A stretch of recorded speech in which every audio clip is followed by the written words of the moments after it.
Here are some people who faced huge problem in life, but they didn't stop trying. They fall, they rise. This only can happen if you believe that nothing is impossible. Just to have faith in you and follow your passion. Hi everyone, my name is Daksh. Passion can be defined as strong love or desire towards a particular thing, and me and my team members share a common passion, that is gymming and some other physical activities. Even in this pandemic situation, we are physically active by doing home workouts, running, cycling, etc. It has become an important part of our daily lives. Also, while working in the corporate sector, we have observed there is a lack in physical activities in the employee's life, which is affecting their health and work productivity very badly.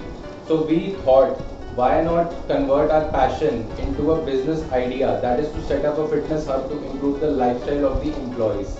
To establish a new business, we need to understand entrepreneurship. Simply put, entrepreneurship is willingness to start a new business in order to gain profit by taking several risks. These are the 5 key pillars which you need to focus on in order to become a successful entrepreneur. First of the pillar is knowing yourself.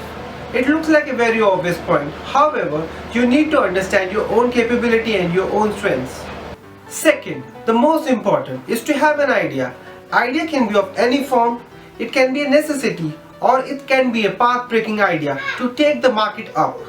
The third pillar is how to make your business work. Who are the people who are going to help you? Fourth, finance. How to create an opportunity to raise funds. The last, feedback. You need to have someone who can give you critical and honest feedbacks.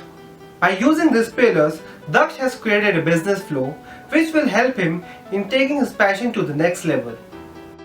Following are the steps to set up fitness business: vision and mission, market research, location, know the cost, marketing and legal formalities.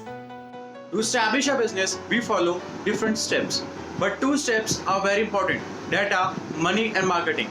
We need money to run a business. But who provides? The answer is banks in the form of Mudra loans or by applying in 10-minute Million Summit. Another question is marketing, and the answer is through awareness, through any local event, social media marketing, through YouTube and Instagram, and the last one is influencer marketing by inviting any fitness influencer. Hi everyone, our objectives include opening a fitness center for our corporate employees,